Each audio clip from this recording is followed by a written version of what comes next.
ये कहानी एक खूबसूरत से आशियाने की है, जहाँ टोनी चिड़िया टोटो चिड़ी के साथ अपना जीवन यापन कर रही थी। दोनों चिड़िया का एक बरगद के पेड़ पर घोंसला था। उसी बरगद के पेड़ के नीचे एक सांप का बिल था। एक दिन सवेरे, टोटो, हमारे 5 अंडे हो चुके हैं। अब हमें अपने अंडों की बहुत अच्छी सी रक्षा करनी होगी। तुम्हें पता है ना, जंगल में ऐसे भी राक्षस पक्षी हैं जो मासूम चिड़ियों के अंडे को चुरा कर ले जाते हैं। तुम चिंता क्यों करती हो? मैं हूँ ना तुम्हारे संग। हम दोनों मिलकर अपने अंडों की रक्षा करेंगे। अच्छा ठीक है, मैं जंगल की ओर जा रही हूँ। तुम घोंसले में ही बैठकर अपने अंडों की रक्षा करना। देखना कोई राक्षस पक्षी न आ जाए। तुम चिंता ना करो टोनी, मैं घोंसले में रहकर बहुत अच्छे तरीके से अपने अंडों की रक्षा करूँगा। अच्छा ठीक है, मैं अब चलती हूँ। दोपहर तक लौट आऊंगी, तब तक तुम यहीं रहना, ठीक है? ये कहकर टोनी चिड़िया जंगल की ओर उड़ती हुई चली जाती है। थोड़े समय बाद टोटो चिड़े के पास एक काला कौवा आता है। अरे क्या हाल है जवान? घोंसले में बैठकर आराम कर रहे हो? चलो ना जंगल की सैर करके आते हैं। हाँ कालू भाई, काफी समय हो गए, हम जंगल की सैर पर ही नहीं गए। हाँ भाई टोटो, चलो ना आज जाते हैं। मौसम भी सुहाना है, रंगीन नजारा है। इस रंगीन मौसम में जंगल में जाकर ताजे ताजे फलों का मजा लेते हैं। हाय हाय, ताजे ताजे फलों का नाम सुनकर तो मुंह में ही पानी आ गया। चलो फिर जंगल में जाकर फलों का मजा लेते हैं। नहीं भाई, मैं वहाँ नहीं जा सकता। वो क्या है ना, हमारे 5 अंडे घोंसले में हैं। मुझे अपने अंडों की रक्षा करनी है। किसी राक्षस पक्षी ने अंडा चुरा लिया या फोड़ दिया तो टोनी मुझे नहीं छोड़ेगी। हम कौन सा कोसों दूर जा रहे हैं, दोपहर होने से पहले लौट आएंगे। टोटो चिड़ा और कालू कौवा उड़ते हुए जंगल की सैर पर चले जाते हैं। थोड़े समय बाद इधर नीचे से सांप अपने बिल से निकलकर ऊपर पेड़ पर चढ़ता है और टोनी चिड़िया के घोंसले के पास जाता है। घोंसले में टोनी चिड़िया के 5 अंडे थे। अरे वाह, आज तो इस घोंसले में कोई पक्षी नहीं है और अंडे भी बहुत सारे हैं। आज तो मेरी चांदी ही चांदी हो गई। इधर टोटो चिड़ा, चलो भाई कालू, मुझे अपने घोंसले में जाना होगा। कहीं किसी ने अंडा चुरा लिया तो टोनी मुझे नहीं छोड़ेगी। टोटो चिड़ा उड़ते हुए अपने घोंसले की ओर आने लगता है। तभी सांप की नजर टोटो चिड़े पर पड़ जाती है और वो घबराकर एक अंडा अपने मुंह में लेकर वहाँ से अपने बिल में चला जाता है। आज बहुत अच्छा मौका था मेरे पास। इतने सारे अंडे उस घोंसले में थे, पता नहीं वो चिड़ा कहाँ से आ गया और मुझे एक ही अंडा अपने साथ लाना पड़ा। और एक दिन सही समय देखकर मैं सारे अंडे को एक ही बार में चुरा लूंगा। टोटो चिड़ा अपने घोंसले में आता है। वहाँ पर एक अंडा गायब दिखाई देता है तो घबराते हुए कहने लगता है, अरे अरे अरे, यहाँ तो सिर्फ 4 ही अंडे हैं। एक अंडा किसने चुरा लिया? कहीं गिर तो नहीं गया नीचे? अगर अंडा नहीं मिला तो टोनी चिड़िया मुझे नहीं छोड़ेगी। मुझे कैसे भी करके अंडे की तलाश करनी होगी। टोटो चिड़ा घबराते हुए इधर उधर अंडे को तलाश करने लगता है, पर टोटो चिड़े को अंडे का कोई पता नहीं लगता। वो रोते रोते अपने घोंसले में आकर बैठ जाता है। तभी टोनी चिड़िया उड़ते हुए अपने घोंसले में आती है। अरे टोटो, आपने अंडों की अच्छी सी रक्षा तो की है ना? टोनी चिड़िया की बात सुनकर टोटो चिड़ा सोचने लगता है, अगर टोनी को पता चल गया कि मेरे हाथ से अंडा चोरी हो गया है तो वह गुस्से से आग बबूला हो जाएगी। क्या करूं? कैसे कहूं टोनी को अंडे के बारे में? क्या हुआ टोटो, तुम इतने खामोश क्यों हो गए? मैंने तुमसे कुछ पूछा है। वो क्या बात है ना? वो क्या टोटो, साफ साफ बताइए ना, क्या बात है?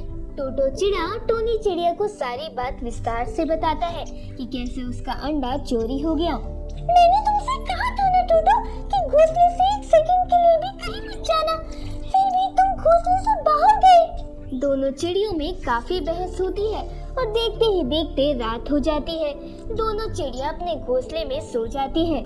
रात का समय था। तभी सांप अपने बिल से निकल के पेड़ पर चढ़ता है और टोनी चिड़िया के घोंसले के पास जाता है। अच्छा, तो ये दोनों यहाँ सोए हुए हैं। चलो इस बार भी एक ही अंडे चुरा कर काम चला लेता हूँ। सांप बड़ी चालाकी से टोनी चिड़िया का एक अंडा निकाल लेता है। तभी हलचल की वजह से टोनी चिड़िया की आंख खुल जाती है और सांप अंडे को लिए तेजी से अपने बिल में चला जाता है। टोनी चिड़िया घबराते हुए उठकर अपने अंडों की ओर देखती है। इस बार एक अंडा और गायब था। टोटो उठो, क्या हुआ टोनी, इतना चिल्ला क्यों रही हो? टोटो, किसी ने हमारा दूसरा अंडा भी चोरी कर लिया है। ये देखो, 3 ही अंडे बचे हैं अब। ये सब कौन कर रहा है? ये अंडा चोर बस एक बार मेरे हाथ में आ जाए, फिर देखना उसे कैसे सबक सिखाता हूँ। इसी तरह हर रोज रात को वो सांप टोनी चिड़िया का एक एक अंडा चुरा कर ले जाने लगा। देखते ही देखते टोनी चिड़िया का केवल एक ही अंडा बचा हुआ था। एक दिन सवेरे, टोटो, कोई हर रोज रात को हमारे अंडे चोरी कर रहा है। हमें किसी तरह पता लगाना होगा कि कौन है वो जो हर रोज रात को हमारे अंडे चोरी कर रहा है। मेरे पास एक उपाय है जिससे हम उस अंडे चोर को पकड़ सकते हैं। देखो, वो सामने एक पेड़ है, हम दोनों वहाँ जाकर छुपकर बैठ जाते हैं और वहाँ से अपने घोंसले पर नजर रखते हैं कि कौन हमारे अंडे चोरी कर रहा है। तभी हम उस चोर को रंगे हाथों पकड़ पाएंगे। हाँ टोटो, तुम्हारी ये सुझाव बहुत ही अच्छा है। चलो हम अभी वहाँ से बैठकर अपने घोंसले पर नजर रखते हैं। दोनों चिड़िया सामने वाले पेड़ पर जाकर बैठ जाते हैं और वहाँ से अपने घोंसले पर नजर रखते हैं। तभी सांप अपने बिल से निकलकर टोनी चिड़िया के घोंसले के पास आता है। देखो टोटो, वो सांप हमारे इस पेड़ के नीचे से ही आया है। लगता है यही सांप हमारे अंडों को चोरी कर रहा है। टोनी, ये सांप तो बड़ा ही खतरनाक लग रहा है, हम इससे मुकाबला नहीं कर पाएंगे। सांप अंडे को लेता है और अपने बिल में वापस चला जाता है। चलो टोटो, हम उस सांप के बिल को बंद कर देते हैं जिससे कि सब मिलके अंदर ही मर जाएं। दोनों चिड़िया बड़ी सी लकड़ी लेकर उस सांप के बिल में फंसा देते हैं, जिसकी वजह से सांप का बिल पूरी तरह से बंद हो जाता है। अब देखती हूँ कैसे ये सांप अपने बिल से बाहर आता है। अब देखता हूँ कैसे ये सांप अपना बिल से बाहर आता है। चलो टोनी, अब हमें भी यहाँ से कहीं दूर जाना होगा और अपना घोंसला एक सुरक्षित स्थान पर बनाना होगा जहाँ हमारे अंडों को कोई खतरा ना हो। हाँ टोटो, तुम सही कहते हो। हमें यहाँ से कहीं दूर जाना होगा और एक सुरक्षित जगह देखकर ही अपना घर बनाना होगा। दोनों चिड़िया वहाँ से उठकर जाने लगते हैं। तभी सांप के बच्चों की चिल्लाने की आवाज आती है। बचाओ बचाओ, कोई हमें बचाओ।